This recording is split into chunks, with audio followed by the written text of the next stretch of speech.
Bueno, aquí tenemos hoy a Tobías Crespo. Tobías Crespo es un diputado, llegó allí por el Partido de la Liberación Dominicana y se cambió para la Fuerza del Pueblo, aunque ya él simpatizaba por la Fuerza del Pueblo, cuando se produjo aquella división del PLD que ustedes conocen. Él ha estado en este programa en distintos roles. Uno de ellos, como legislador propulsor de la nueva ley de tránsito de la República Dominicana, a la que él se empeñó durante muchísimo tiempo en elaborar, en trabajarla, en buscar consenso. Finalmente se aprueba. Pero Tobías, parece que esa ley no ha servido para muchas cosas, porque el caos continúa en el tránsito terrestre, la movilidad sigue siendo un caos, una anarquía en la República Dominicana, y las reglas que están ahí como que no se quieren aplicar. ¿Qué es lo que ha pasado con esto? ¿Cuál es tu balance? Buenos días, Adalberto, buenos días, Susana, y los televidentes también. Bueno, después de trabajar tanto tiempo, como muy bien tú indicas, en la ley 6317 de movilidad, transporte terrestre, tránsito y seguridad vial de la República Dominicana, y analizando 3 años después de su promulgación, que fue el 21 de febrero del año 2027, los diputados que trabajamos en esa Comisión Permanente de Obras Públicas por más de 5 años y medio, perimió 5 veces, aunque a nivel particular yo duré casi 12 años trabajándola, desde que era director general de tránsito terrestre. Sí, porque hay que recordar eso, que tiene experiencia también en el tema. Duré 6 años dirigiendo tránsito terrestre en el Ministerio de Obras Públicas, y de ahí fue que salió esa expectativa y esa necesidad de darle al país una ley que fuera por los próximos 20, 30 o 40 años y debe ser el marco regulatorio de las actividades del sector, porque no había una ley de transporte terrestre. Todo lo que se estaba desenvolviendo desde toda la vida hasta la promulgación de esa ley era por el uso y costumbre, lo que le llaman el derecho consuetudinario. Tampoco había una ley de movilidad sostenible que le diera a las alcaldías una herramienta para planificar y ordenar el territorio a nivel del ejecutivo, de la parte local y municipal, y no teníamos una ley de seguridad vial. Ya nosotros hemos visto que en la aplicación de esta ley ha habido ya precedentes sometiendo y condenando a prisión de pena máxima con agravantes con la aplicación de esta ley, porque cuando se tenía la anterior ley 241, la máxima en el tema de seguridad vial era: no te apures, si lo mataste el seguro en 24 horas sí te saca. Pero ya aquí esta ley define una serie de elementos que tipifican ciertas acciones de los conductores, y sobre todo también porque la ley sanciona a pasajeros y a peatones, que la ley anterior no lo hacía. Pero a 3 años nosotros entendemos que se ha logrado muy poco.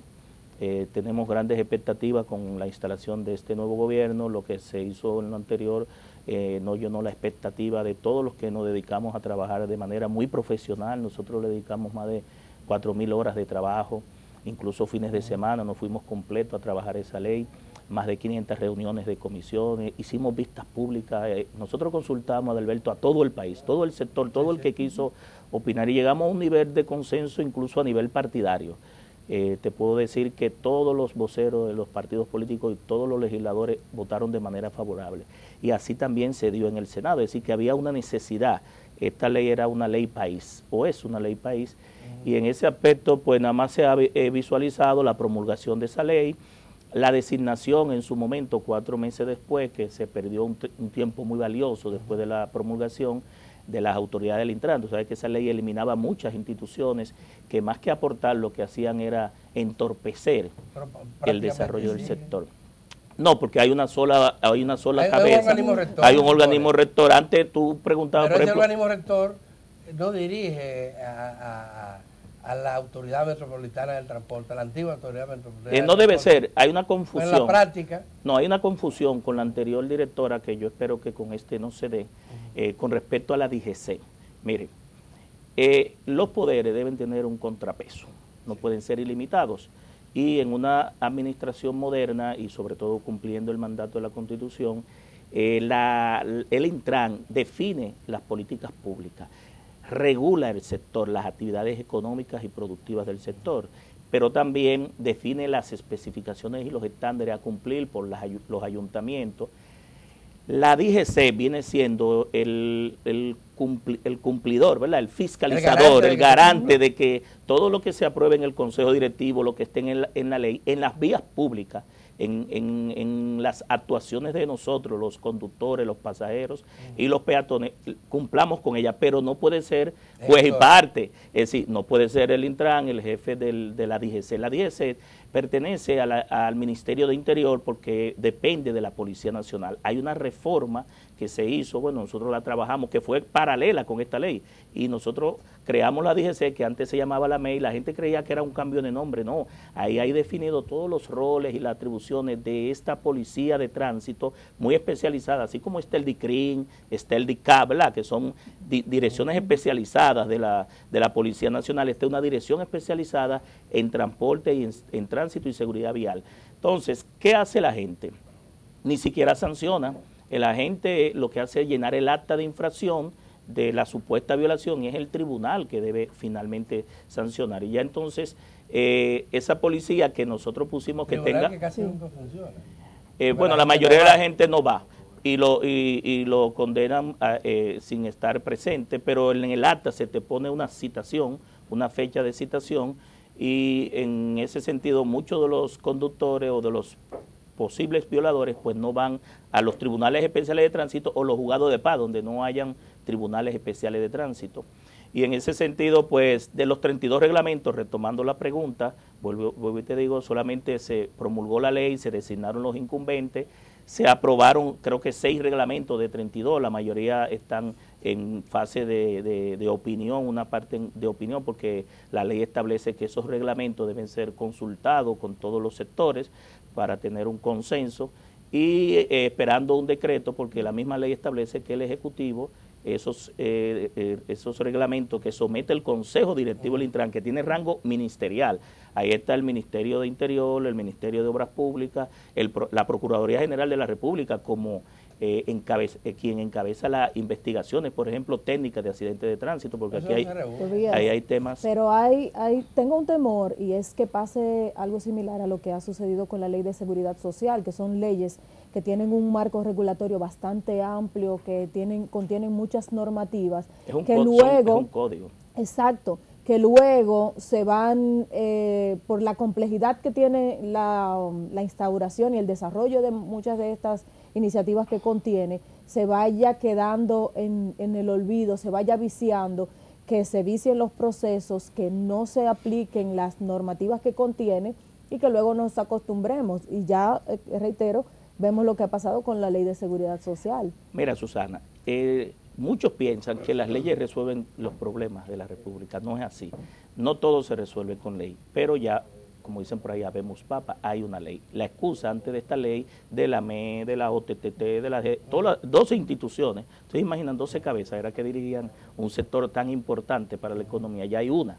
Usted tiene que reclamarle a la Intran, a la DGC en la parte de fiscalización y a los alcaldes en la parte municipal. Y en ese sentido, las leyes son un marco que rige las actividades del sector. Pero si no hay voluntad política, debe darse una voluntad política, una disposición de aplicar la ley de manera correcta, porque de nada sirve una ley, como bien tú dices, que es un 360 artículos con 32 reglamentos, te lo convierten en un código.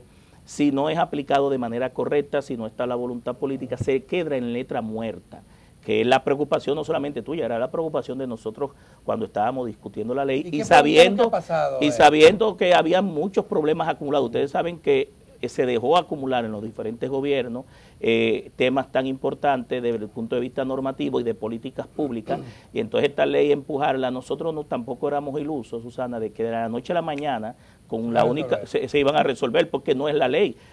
Voluntad política, recursos presupuestarios. El Intran y los alcaldes necesitan recursos, y la DGC necesita recursos para alcoholímetro, para radar, para vehículos, para todo lo que tiene que ver con el desenvolvimiento de sus funciones en las vías públicas. Pero también se necesita formar a los transportistas, que ya son empresas, anteriormente eran sindicatos. Esta ley manda, y ya la mayoría le dio un plazo de 18 meses, de convertirse en empresas. La mayoría lo hicieron SRL, porque es una actividad que necesita una licencia de operación, una licencia habilitante.